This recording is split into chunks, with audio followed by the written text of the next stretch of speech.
podem mesmo mudar a nossa vida, sim ou não? Nós, como diz a palavra de Deus, nós acreditamos e por isso falamos isso. São Paulo diz, nós cremos, por isso nós temos que proclamar com os lábios o que está no coração. Por isso eu perguntei, vocês responderam com toda a força. Você em casa também responde: os dons do Espírito Santo podem mudar a nossa vida, sim ou não? Sim. Nós acreditamos e nós nos abrimos a esse dom. Mas hoje nós queremos acolher esse dom e aprender sobre esse dom que é o Espírito Santo, e entender que não existe derramamento do Espírito Santo a não ser por um único caminho, que se chama Jesus Cristo. Quem não tem Jesus Cristo, não tem o Espírito Santo, porque ele disse: eu sou o caminho, a verdade e a vida. Ninguém vem ao Pai senão por mim. Algumas traduções dizem ninguém vai ao Pai, mas outras traduções colocam ninguém vem, porque na palavra de Deus ele fala que ir ao Pai é vir a Ele. Eu e o Pai somos um. Ninguém pode ter o Espírito Santo se não for em nome de Jesus, se não for na pessoa de Jesus. O único caminho que o Espírito Santo sabe chegar até nós é por meio de Jesus. Mas você vai dizer: irmão, e as pessoas que não são batizadas? E as pessoas que são pagãos, são ateus? Eles também têm o dom da vida, e quem dá a vida é o Espírito Santo. Eles também têm dons de inteligência, eles também têm muitos dons, capacidades, talentos. E quando uma pessoa está viva, ela só está viva, só existe por causa do Espírito Santo. Mas esses dons são chamados dons naturais.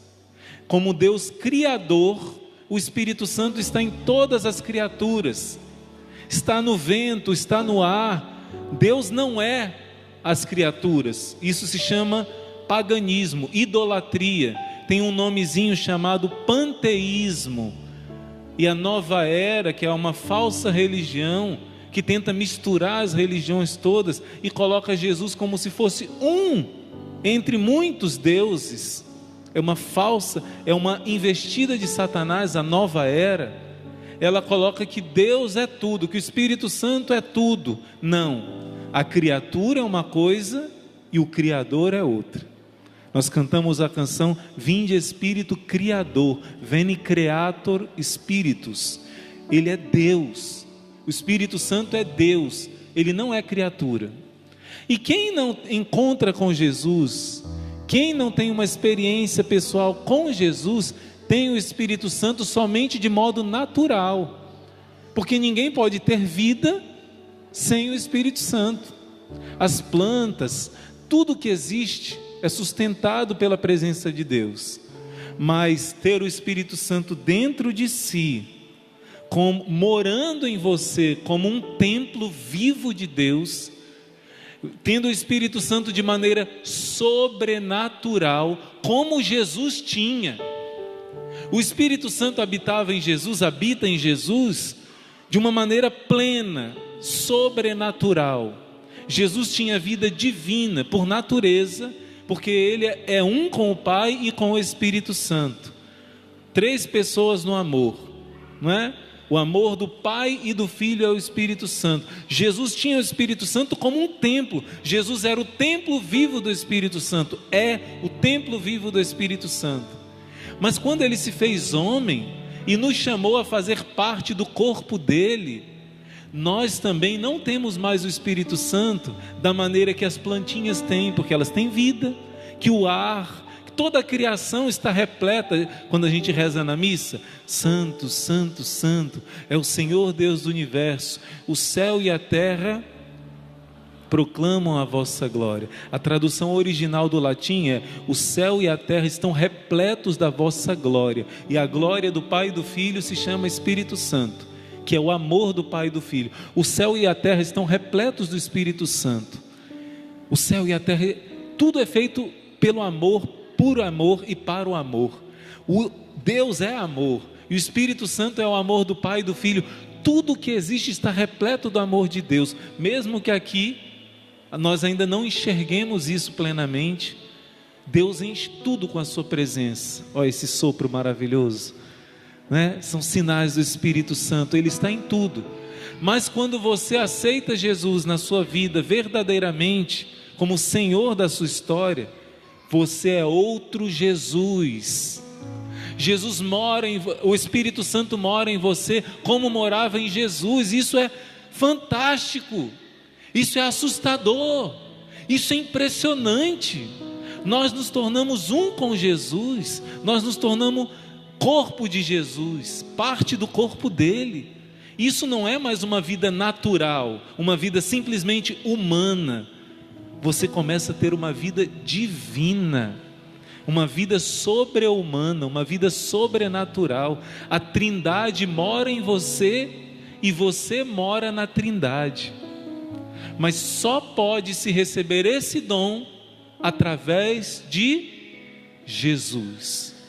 O Espírito Santo não vem a não ser em nome de Jesus, por meio de Jesus. Se você quiser anotar, 1 João capítulo 5, versículos de 5 a 8, João vai dizer na sua primeira carta: Jesus, o Espírito Santo só vem por meio dele. Mas como é que Jesus vem ao nosso encontro? Como é que nós nos unimos a Jesus? Eu quero ouvir de vocês, já que não dá para ouvir a voz de vocês que estão em casa, né? Que a irmã que está no chat dá para ver que vocês vão escrever.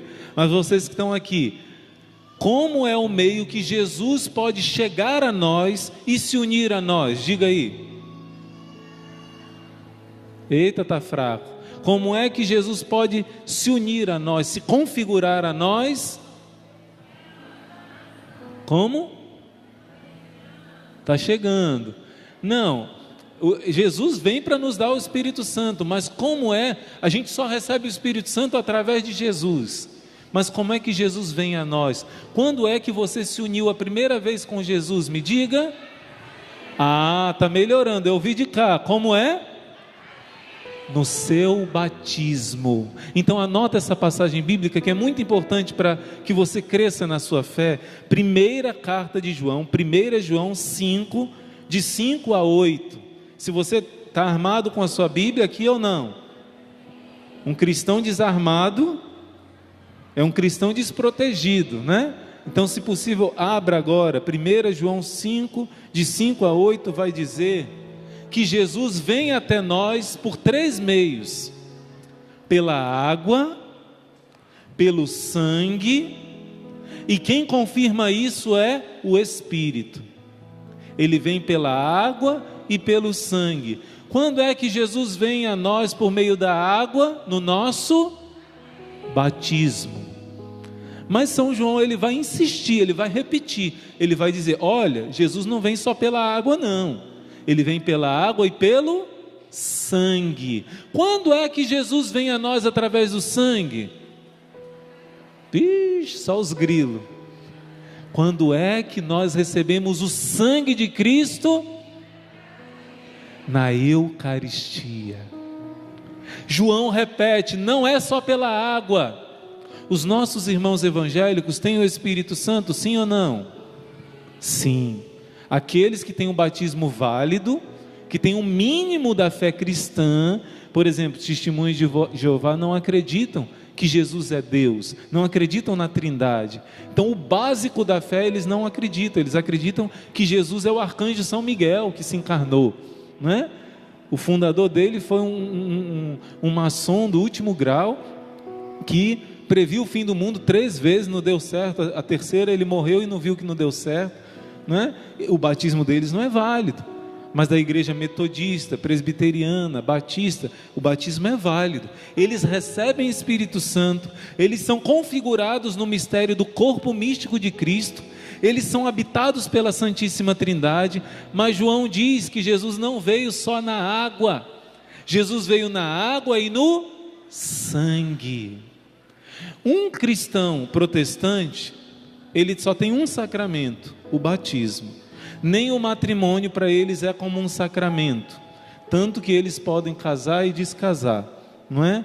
Alguns mais, outros menos, mas de qualquer forma, essa é a interpretação deles. Diferente da Igreja Católica, 2000 anos, conforme Jesus ensinou. Então ele só tem um sacramento, o batismo.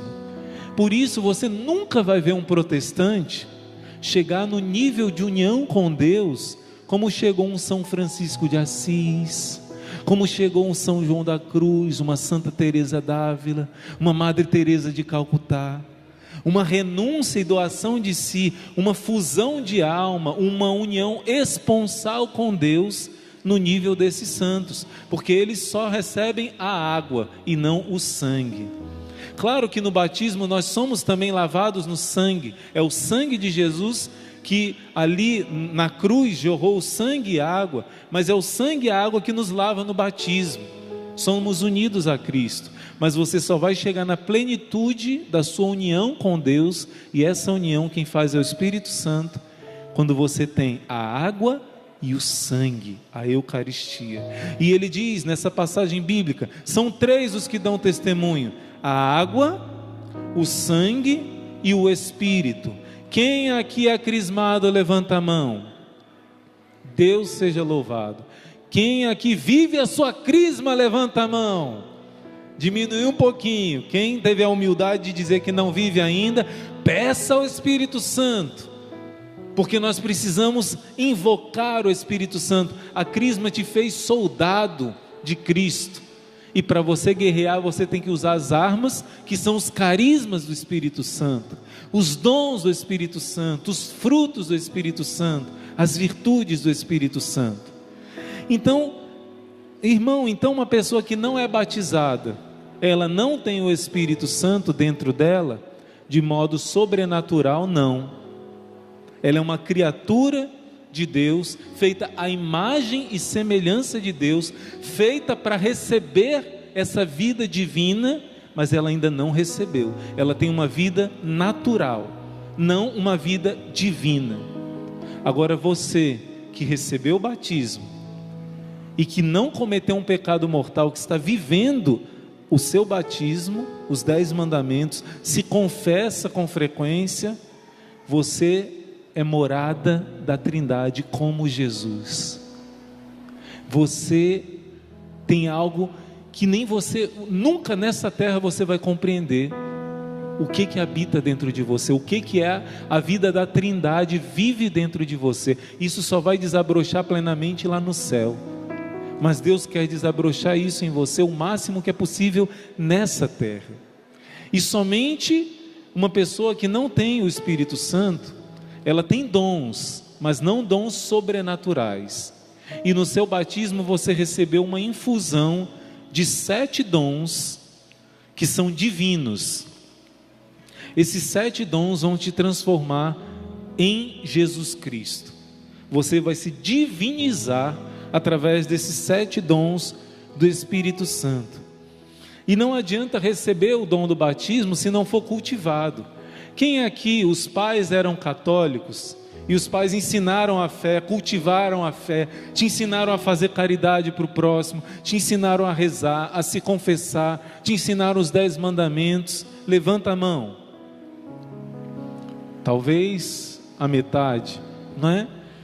Quando nossos pais fizeram isso conosco, a semente divina que nós recebemos no batismo, ela é cuidada, ela é adubada, ela é regada, ela é podada, e a plantinha vai crescendo. Cristo vai crescendo numa alma assim, muito mais rapidamente, porque as sementes que você recebeu dos dons do Espírito Santo, estão se desenvolvendo em você. Mas quando a gente não cultiva esses dons do Espírito Santo nos nossos filhos, eles vão, mesmo sendo batizados, muitas vezes tendo uma vida até pior do que aqueles que não foram batizados. Em vez de levar uma vida divina, eles cometem um pecado mortal e estão numa situação pior do que um não batizado. Por isso hoje o Senhor quer te mostrar como essa vida do Espírito vai mudar a sua vida, como você receber a efusão dos 7 dons do Espírito Santo, cultivar como essa chuva que cai e é sinal de bênção, fecundar dentro da sua alma, para chegar à plena estatura de Cristo. da sua união com o Espírito Santo, eu quero dizer que dos 7 dons do Espírito Santo, existem 2, grava isso no seu coração, 2 que são os mais importantes para você receber. Porque a base de todos se chama o temor de Deus. Diga assim: Senhor Jesus, não quero olhar para essa chuva, mas para Ti, e te peço o dom do temor de Deus. O temor de Deus, ele é a base para todos os outros dons do Espírito Santo. Quem não tiver temor de Deus, não vai se abrir a crescer nos outros dons do Espírito Santo. E o que é o temor de Deus? É você fugir do mal e procurar o bem. Num grau natural, até os pagãos têm. Uma pessoa que não é de Cristo ainda, que procura viver corretamente, a gente diz, é uma pessoa temente a Deus, não é? Uma pessoa que procura a Deus, procura a verdade, mas ainda não encontrou. Quando Pedro, um anjo aparece para um centurião romano, ele era pagão, mas ele era um homem temente a Deus, ele dava esmola, ele procurava encontrar o Deus verdadeiro, e por isso o anjo aparece para ele, e aparece para Pedro também em visão, e levam Pedro, e antes de ser batizado, o Espírito Santo se manifesta na casa de um pagão. Então o temor de Deus já é colocado por Deus em nós antes de receber o batismo até.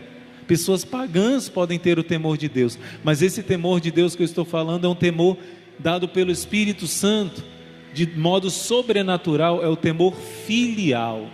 Você não segue a Deus por medo, você não segue a Deus, e não é o temor humano, eu tenho medo de um assalto, eu tenho medo de uma pessoa, não. O temor de Deus significa que você não quer seguir o caminho errado na sua vida, você deseja seguir o caminho do bem. Talvez você ainda não saiba, uma pessoa que não é cristã, talvez ainda não saiba, mas ela quer, ela tem um coração que busca a retidão. Isso é o temor de Deus. Sem esse dom, você não vai receber os outros dons. Se você quiser entender um pouco do temor de Deus, depois você abre a sua Bíblia, em Eclesiástico capítulo 1, vai dizer que o temor de Deus é o início da sabedoria. O temor de Deus prepara para a sabedoria. O temor de Deus te leva à plenitude da sabedoria e traz a coroa da sabedoria. É lindo esse capítulo 1 do livro do Eclesiástico, não é Eclesiastes.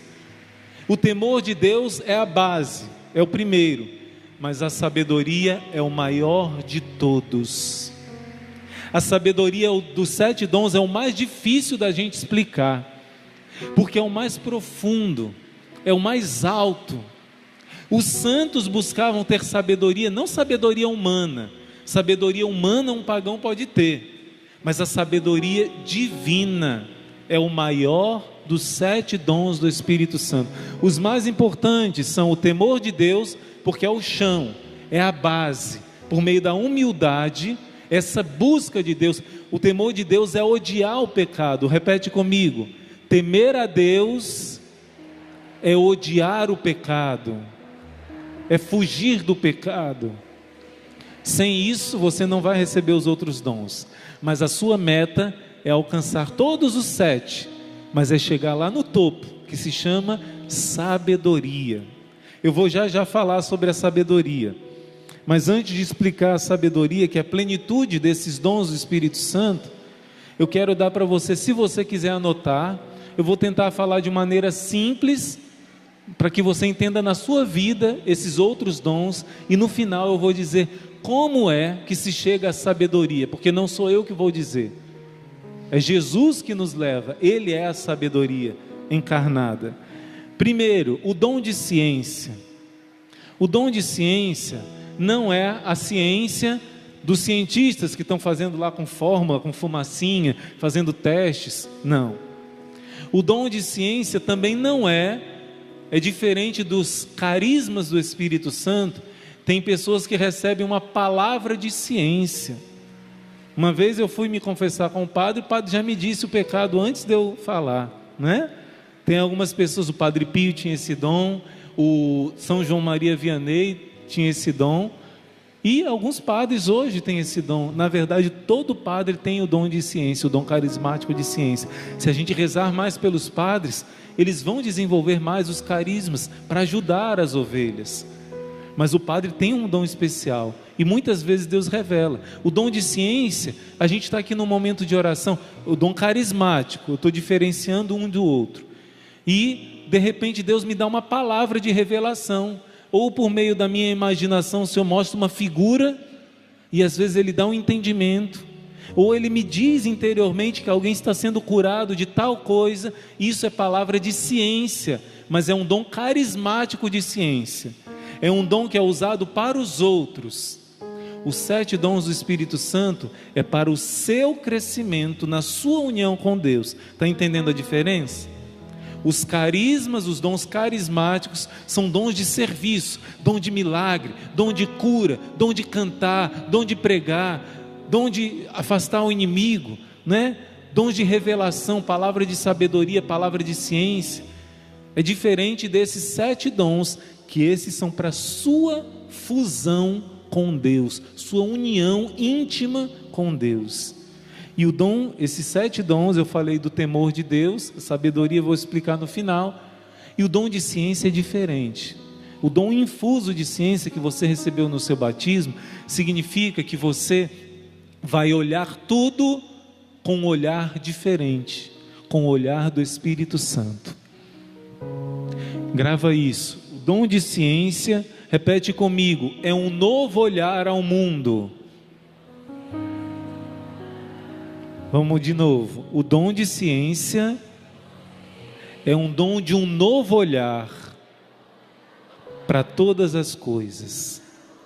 Com o dom de ciência, você não se apega nas criaturas, você se apega no Criador. Com o dom de ciência, você ama o seu cachorrinho, você ama a sua plantinha, você contempla a beleza da natureza, você ama o seu esposo, a sua esposa, mas você não se apega como uma idolatria, porque você entende que só Deus que deu a beleza, Deus que deu a inteligência, Deus que deu a alegria, Deus que deu tudo isso que essa pessoa que eu amo tem, que esses animaizinhos têm, que essa paisagem bonita tem, tudo vem de Deus. Deus é muito mais belo que essa paisagem, que esse céu, que os astros. O Criador é mais do que a criatura. Primeira coisa que o dom de ciência te faz entender: tudo é pó, tudo vai se tornar pó. Sem Deus, até as pessoas que eu amo não são nada. Sem Deus, tudo é passageiro, tudo. Só que o segundo momento, o dom de ciência te diz assim: filho, filha, sem mim nada tem sentido, mas quando você está comigo, você olha para um passarinho cantando e tua alma sobe até o meu coração.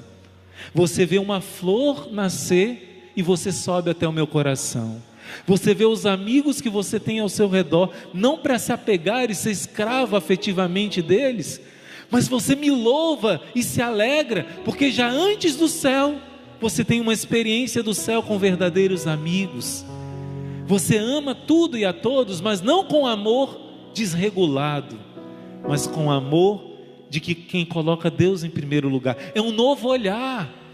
Você olha tudo com uma beleza nova. Eu costumo dizer que o dom de ciência é um óculos de raio-x. Você olha para tudo com o olhar de Deus, e tudo muda na sua vida. Por isso o dom de ciência quer mudar o seu olhar. Peça o dom de ciência, agora que você entende um pouco melhor. E terceiro ponto do dom de ciência, não é só dizer que as criaturas são nada, que as criaturas me levam para Deus, mas que todos os acontecimentos concorrem para o bem. Você não vai encarar os acontecimentos com o mesmo olhar de antigamente. Nossa, isso deu errado, né? Estava vendo um testemunho de uma mãe que achou que ia perder o seu bebezinho, achou que ele ia morrer. E quando ela falou: olha, coisa certa que os médicos dizem que o meu bebezinho vai morrer, tem um defeito, querem que eu mate, mas eu não vou matar. Aí o padre disse assim para ela: Que bênção, minha filha, você ganhou um anjinho, e ele vai ser o seu anjinho sempre lá no céu. Claro que uma criança é um anjo de modo figurado. Anjo tem uma natureza e uma alma santinha que vai para o céu. É como um anjo. Jesus fala em Mateus 22, no céu nós seremos como os anjos, porque seremos ressuscitados. Aí ela falou, nossa, quando o padre disse isso, mudou o meu olhar, de tristeza para alegria. E sabe o que Deus fez? A criança nasceu bem, a criança não morreu. Então Deus muda o seu olhar. Nossa, isso é, que desgraça, que tristeza. Você vai olhar com outro olhar. Tem coisas que são dolorosas e tristes, mas teve coisa mais dolorosa do que isso aqui? Quando nós entendemos a cruz de Cristo, começamos a olhar tudo que nos acontece, nos favorece, se a gente não se aborrece, e a Deus agradece. Olha, consegui lembrar, eu sempre me confundo. Isso é o dom de ciência. O dom do entendimento, eu vou tentar apressar mais aqui para dar tempo, né? O dom do entendimento, ele te faz penetrar nos mistérios de Deus. Ele te faz entender. Quem aqui reza o rosário todo dia, levanta a mão. Quem aqui não rezava, mas vai começar a rezar e se converteu hoje no dia do Espírito Santo? Pronto, atendeu os pedidos de Nossa Senhora. O dom do entendimento faz você mergulhar naqueles mistérios que você reza no rosário.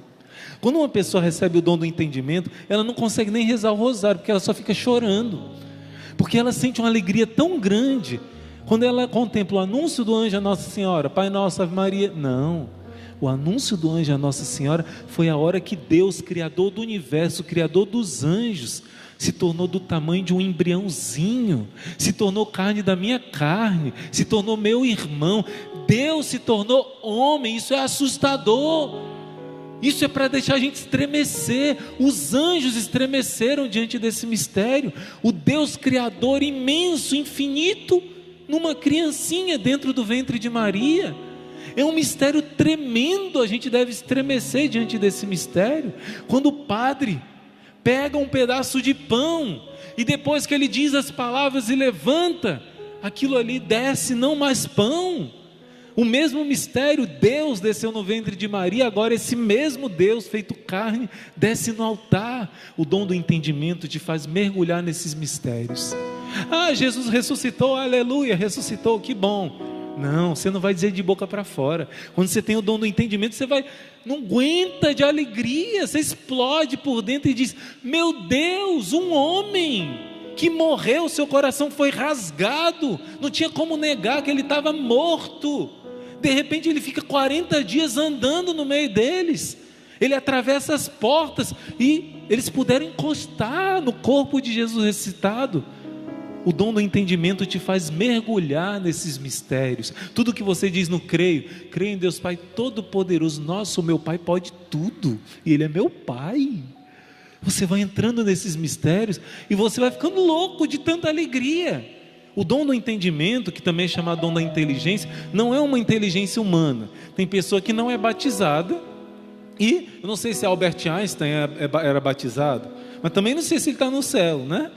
Não sei se ele buscou a verdade de Deus. Ele buscou uma verdade humana e foi inteligentíssimo. Mas essa inteligência do dom do Espírito Santo não é só inteligência natural, é inteligência divina, sobrenatural, os mistérios de Deus. Diga assim: Senhor, derrama sobre mim o dom da inteligência sobrenatural, o dom do entendimento, para que eu possa saborear os teus mistérios. Amém. E o dom do conselho. Às vezes a gente diz assim: Senhor, me dá sabedoria para que eu tome a decisão certa. Não está errado, mas para você tomar as decisões conforme Deus, o dom certo é o dom do conselho. Dom do conselho é aconselhar as pessoas? Também, mas isso uma pessoa que não é batizada pode fazer também. Qualquer pessoa que não é templo do Espírito Santo pode, olha, não faz isso não. A pessoa tem o temor de Deus natural nela, diz, isso aí é um caminho ruim, isso aí não agrada a Deus não. Mesmo a pessoa não batizada pode dizer isso. Agora o dom do conselho, ele te dá uma inteligência para tomar decisões corretas e, consequentemente, para você ajudar outros também a tomar decisões corretas. Mas o dom do conselho é principalmente para você tomar as suas decisões de maneira inteligente, sábia, não é? Então, uma música do Padre Zezinho ajuda a entender muito o que é o dom do conselho.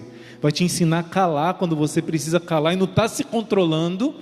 Vai ensinar a falar quando você não quer falar, mas deveria falar. Corrigir o filho quando deve corrigir. Se segurar para não dar um tapa nele quando não é para agir de cabeça quente, mas dar o tapa quando tiver que dar, na hora certa. Agir segundo o Espírito Santo. Olha, para resumir, se aprendeu o dom do conselho, a música do Padre Zezinho diz assim: me ajuda aí se eu errar, viu? Dá-me a palavra certa, na hora certa, do jeito certo e... pensei que todo mundo aqui ouvia Padre Zezinho. E para a pessoa certa. Às vezes você fala uma coisa boa, mas para a pessoa errada, né? Então a palavra certa, do jeito certo. Às vezes é uma notícia boa, mas às vezes a pessoa dá tão triste, tão sem graça. Tem que ser do jeito certo. A palavra certa, do jeito certo, na hora certa e para a pessoa certa. Isso é o dom do conselho. Às vezes a gente fala que é sabedoria. Está incluído na sabedoria, porque a sabedoria pega todos. Mas esse é o dom do conselho. Diga: Senhor, dai-me o dom do conselho, para que eu possa agir da maneira certa, para que eu possa enxergar os teus sinais e tomar as decisões acertadas na minha vida. Esses 7 dons já estão dentro de você, mas eles precisam ser exercitados e chamados. Dom da fortaleza. Ô Jesus, me ajuda a resumir bastante. Dom da fortaleza é quando você consegue enfrentar as situações que humanamente você não conseguiria. Você humanamente... Eu olho para as irmãs aqui, quando chega uma barata perto das irmãs, elas gritam, pulam, sobem na cadeira, saem correndo. Mas eu tenho certeza que essas irmãs têm o dom do martírio. A gente tem a pedra do martírio na nossa cruz. A ametista tem um simbolismo espiritual, que é a pedra dos mártires. Eu digo: como é que a senhora vai ser mártir, irmã, se nem uma barata dá conta? Mas eu sei que na hora H, quem vai agir é o Espírito Santo. Santa Perpétua ou Santa Felicidade, eu confundo. As duas morreram juntas, uma era patroa da outra, né? E as duas eram cristãs e foram presas. Uma delas estava grávida, um pouco antes de ser jogada na arena para os touros chifrarem elas e matarem. Aí o carrasco, tentando fazer ela desistir de Cristo, disse assim: ei, você está gritando aí, não está aguentando essas dores para nascer esse filho? Ela estava tendo filho na prisão. Como é que você vai aguentar o chifre do boi? Aí ela, ali no meio do parto, respondeu: aqui quem está sofrendo sou eu. Lá vai ser Ele que vai tomar a frente das minhas dores. Não que a gente não passe por dores, mas quando você é movido pelo dom da fortaleza, que também é chamado de coragem, esse dom do Espírito Santo, ele te dá uma serenidade no meio das dificuldades que nem você entende. Não é que você não sofra, mas é uma força tão grande que te anima, que até você acha estranho. Nossa, sou eu mesmo, não é? Esse dom você vê na passagem de São Paulo, não me recordo se é capítulo 16 do Atos dos Apóstolos.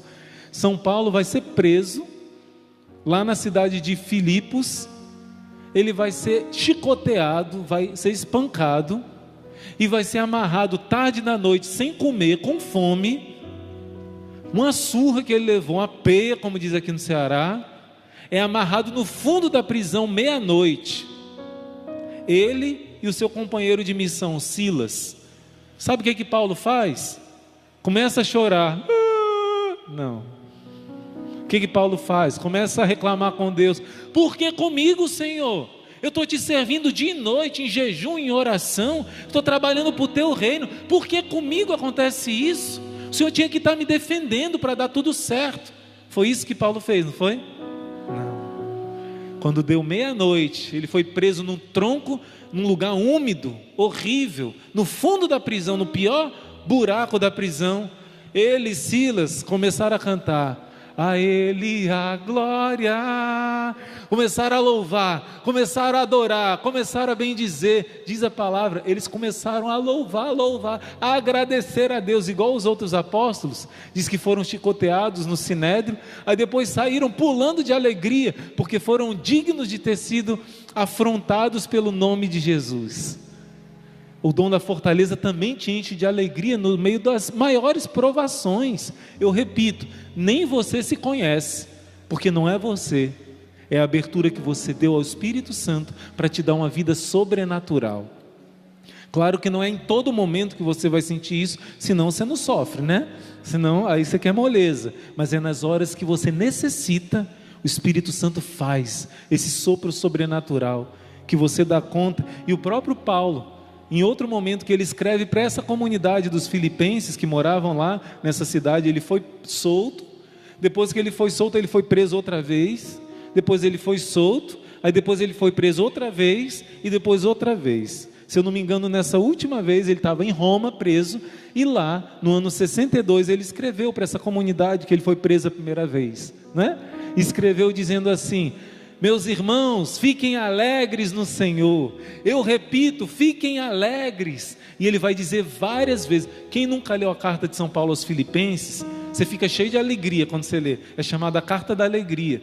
São Paulo escreveu essa carta preso, lá em Roma, dentro da prisão, dizendo para os outros se alegrar. E ele diz: eu repito, se alegrem no Senhor. Filipenses 4, versículo 4, fácil de decorar. Filipenses 4:4, alegrai-vos sempre no Senhor. Repito, alegrai-vos. Só o dom do Espírito Santo da fortaleza pode fazer você sorrir quando um filho está com câncer, quando alguém está na UTI, quando acontecem as coisas mais dolorosas. Diz Santa Teresinha: eu sorrio mesmo lágrimas vertendo, porque eu sinto dor, confusão, ataques do inimigo, mas dentro do meu coração correm rios de paz. Isso é dom de Deus. Diga: Senhor, Senhor Jesus, em teu nome eu peço ao Pai, não somente uma fortaleza humana, uma coragem humana, mas uma coragem divina, o dom da fortaleza sobrenatural na minha vida. Amém. Estamos chegando na sabedoria, gente. O dom da piedade. Piedade, muita gente pensa que é, tadinho, tem piedade dele, Senhor. Eu vou ter piedade de você, vou te dar uma esmolinha. Dom da piedade não é isso. Entenda que isso é usado por uma piedade humana, não é ter piedade do irmão, isso é bom, mas é mais do que isso. O dom da piedade significa que você sente Deus como seu Pai. Você não reza porque você é obrigado a rezar. Tem gente que precisa rezar forçando, porque ainda não acostumou com a vida de oração. Em Medjugorje, Nossa Senhora Rainha da Paz diz assim: quanto menos você reza, menos vontade você sente de rezar. Seu coração está frio ainda, mas igual um motor a álcool, né? Tem que ir esquentando. Depois que você esquenta, você não quer parar, né? Você acorda com aquela preguiça, nem quer fazer um negócio, né? Nem quer fazer aquele trabalho. Mas depois que você está no meio do trabalho, fazendo, alguém diz: já chegou o tempo, já é a hora de parar. Não, deixa eu terminar aqui, estou no finalzinho, estou acabando, né? A gente às vezes está frio na oração, nem quer rezar, mas depois que a gente está no fogo, experimentando aquele amor de Deus, a gente não quer parar. Nossa Senhora diz assim: quanto mais se reza, mais vontade se tem de rezar. Quanto menos se reza, menos vontade se tem de rezar. E eu estou falando, donas de casa, pelo amor de Deus, rezar sem parar não é deixar a louça abandonada, não é deixar de cozinhar, não é deixar de cumprir as obrigações, né? Homens e mulheres, rezar sem parar é estar conectado com o Espírito Santo, é estar respirando Deus, é estar orando em línguas, lavando sua louça. Santa Teresinha diz: só de pensar em Deus você já está rezando, né? Chamar o nome de Jesus, entregar os seus problemas, agradecer, adorar, é no seu dia a dia, não é só diante de Jesus exposto aqui não. Aqui é energia top, né? Top 10, Aqui é para recarregar a bateria, para ao longo do dia inteiro você ficar louvando em oração. O dom de piedade significa o dom de sentir que Deus é seu Pai. Mas tem pessoas que têm experiência negativa com o Pai da terra. Então quando fala ter Deus como seu Pai, já sente uma coisa ruim assim, né? Qualquer pai da terra, mesmo um pai bom, é só uma imagem do verdadeiro e único Pai. Esse dom te leva a ver Deus como um Deus que te abraça, te ama, que brinca com você, como um pai brinca com seu filho. Um Deus que é perto, é um Deus que sorri, é um Deus que você quer ficar junto dele, não quer se separar dele por nada. Você quer rezar, você quer se aconchegar no seu Pai. O dom da piedade é isso. É uma intimidade, é uma familiaridade, sem perder o dom do temor, que andam juntos, que é o respeito. Ele é Deus, mas Ele é meu Pai. As duas coisas têm que andar juntos. E quando você tem esse dom, aí você tem piedade também dos seus irmãos. Porque se você tem essa ligação com Deus Pai, você olha cada criatura como seu irmão. Você não faz discriminação de pessoas. Cada um para você é um tesouro. E aí você também ama os seus, todos como irmãos verdadeiros. Você não tem um apego excessivo só à sua família. Todos são meus irmãos. Eu te amo. Eu não conheço a maioria de vocês. Alguns aqui eu conheço um pouco. Mas eu amo vocês porque vocês são filhos do meu pai e da minha mãe. E não é só espiritualmente não, viu? Porque vocês recebem o corpo e o sangue de Cristo que corre na veia de vocês. Então é irmão de carne mesmo que vocês são. Então eu amo vocês como meus irmãos de carne. Lá no céu a gente vai se conhecer tudinho. Vai ter tempo para a gente contar história um para o outro. Vai ser maravilhoso. Mas a gente já começa a olhar cada um como nosso irmão. Me ajuda no horário aí, as plaquinhas, pelo amor de Deus, gente. Vamos terminando. O dom de piedade, diga assim: Senhor Jesus, dai-me o dom de rezar bem, rezar com o coração, rezar com atenção, rezar com intimidade, com confiança. Dá-me o dom de uma oração que é agradável ao teu coração. Esse é o dom da piedade. Derrama sobre mim, Senhor. O Senhor está selando cada um desses seus pedidos. O Senhor leva muito a sério. O dom do temor de Deus, eu já falei para vocês. Eu peço que vocês leiam Eclesiástico capítulo 1 e 2. Faça esse esforço para ler essa palavra, para entender um pouco melhor. Também em Provérbios 8 vai dizer que o temor de Deus é o ódio ao pecado, se afastar dos caminhos do mal. Também o Salmo capítulo 1 vai mostrar um pouco o que é temer a Deus, se afastar do mal, ser firme.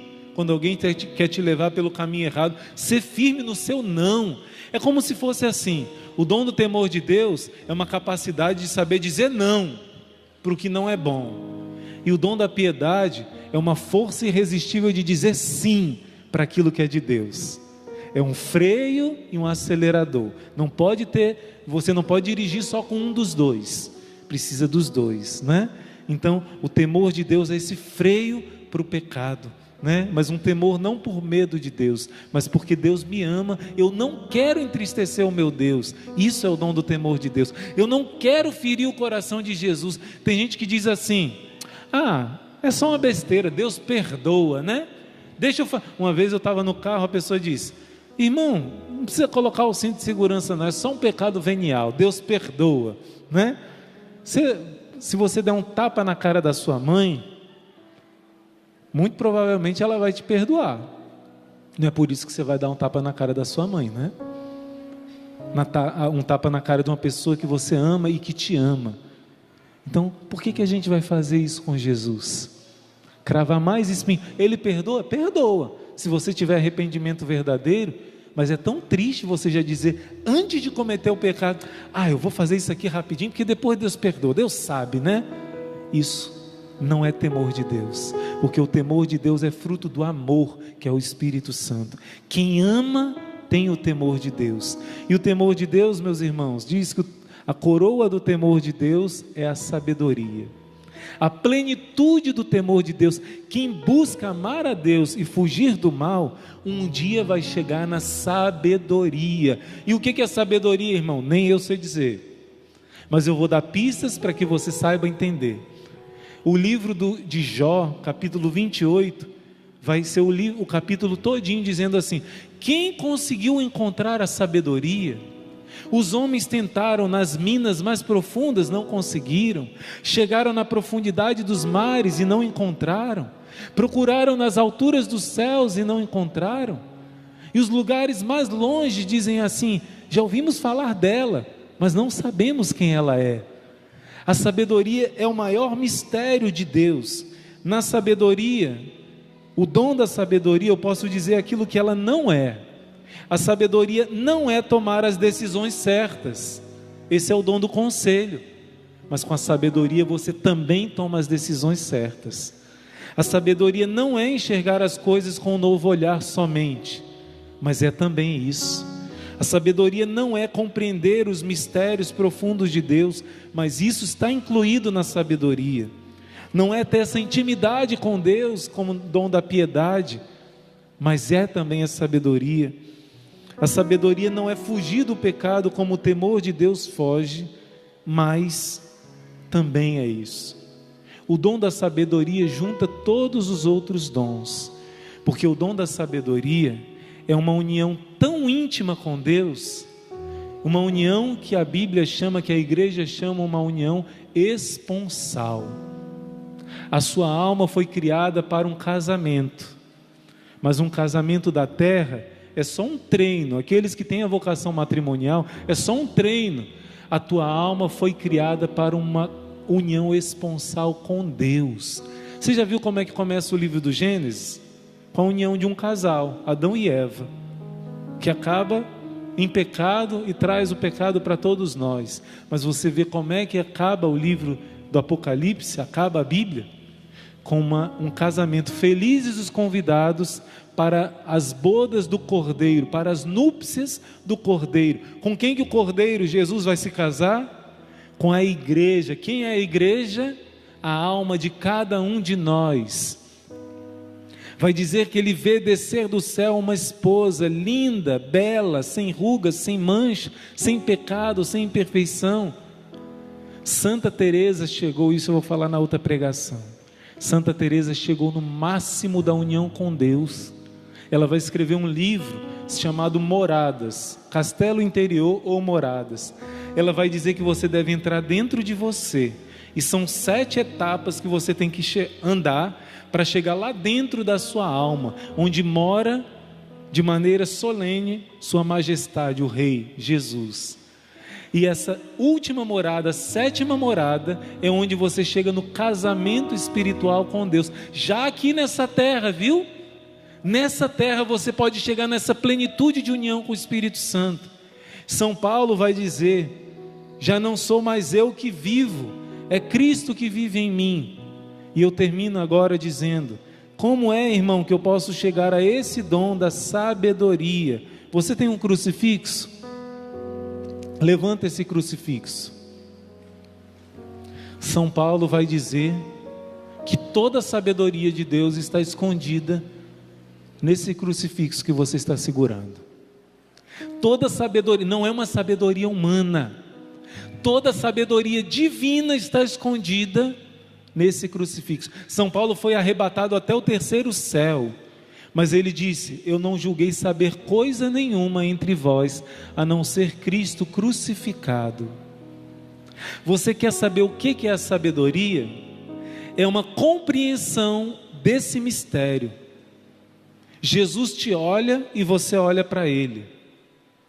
Quando você consegue entender a paixão de Cristo, a sua alma está caminhando para esse dom da sabedoria. Jesus vai revelar para vários santos que o melhor livro que existe nesse mundo é a paixão dele. Você já derramou uma lágrima meditando sobre a paixão de Cristo, sim ou não? Pelo menos na sexta-feira santa, alguma vez na sua vida, você derramou uma lágrima e o Espírito Santo te revelou que foi por causa de você, por amor a você, que Jesus sofreu tudo aquilo? Sim ou não? Quem não experimentou isso, peça, porque esse é o caminho da sabedoria. O dom da sabedoria é se unir a Jesus no mistério da cruz e chegar ao máximo que se pode chegar nessa terra. Santa Rita de Cássia, uma vez, ouviu um padre pregando tão profundamente sobre o sofrimento de Jesus, mais do que o sofrimento, sobre quanto que o coração de Jesus estava ardendo de amor por nós na cruz. Santa Rita chegou em casa e chegou aos prantos, não aguentava de tanto chorar, e ela sentiu uma alegria de se unir a Jesus na cruz, e ela pediu por favor que Jesus desse a ela um pouquinho da participação na cruz de Cristo. E ali milagrosamente um espinho da coroa de Cristo se pregou em Santa Rita, e ela estava cheia de alegria durante os 14 anos que ela ficou sofrendo aquela dor de Cristo nela, uma dor terrível.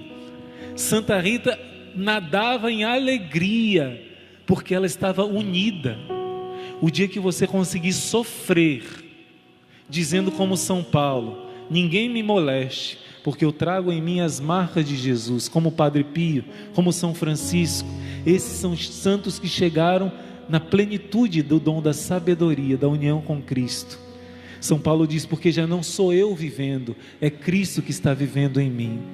O Senhor está te dizendo agora: meu irmão, minha irmã, mais vale 1 hora meditando a paixão de Jesus, o sofrimento dele pelos seus pecados, pelos meus pecados, do que 1 ano inteiro você se flagelando até sangrar.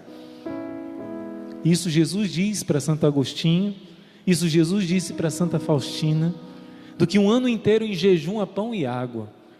Uma lágrima que você derrame, pensando com carinho, todos os dias na hora da misericórdia, nós temos essa oportunidade. Não existe efusão maior do Espírito Santo do que quando você medita bem a paixão de Cristo e você deixa esse mistério tocar o fundo da sua alma. Um dos santos mais inteligentes que existiram na igreja, 2, foi Santo Tomás de Aquino e São Boaventura. Eles eram amigos. Uma vez Santo Tomás de Aquino foi visitar São Boaventura e disse: me mostre a sua biblioteca. São Boaventura pegou uma cruz grande que ele tinha, toda escurecida, de tanto que ele beijava a cruz, e ele disse para Santo Tomás: essa é a minha biblioteca. Um dos homens mais inteligentes com o dom da sabedoria que existiram nesse mundo. Essa é a minha biblioteca. Ele disse: aprendi muito mais de joelhos aos pés do crucificado do que nos muitos livros que eu li. Claro que os livros te ajudam, você precisa ler a palavra de Deus, a vida dos santos, mas Jesus revelou a vários santos. O livro que vai te dar o dom da sabedoria sobrenatural, a maior efusão, o maior dos dons do Espírito Santo, é você mergulhar no amor de Cristo. João 15, não há prova maior de amor do que dar a vida pelos seus amigos. Meditar a paixão de Cristo é a sabedoria perfeita. A cruz de Jesus é a revelação da sabedoria do Pai, e só quando você tem uma união íntima. São Francisco chorava todo dia meditando a paixão de Cristo, Santa Clara também. O demônio diz: você vai perder o seu cérebro de tanto que você chora, e ela diz: aqueles que servem ao Senhor não perdem nada, mas ganham tudo. Eu quero te convidar, eu acho que a gente tem 2, 3 minutinhos para essa canção da nossa amada Kelly, não dá não? 3 minutinhos.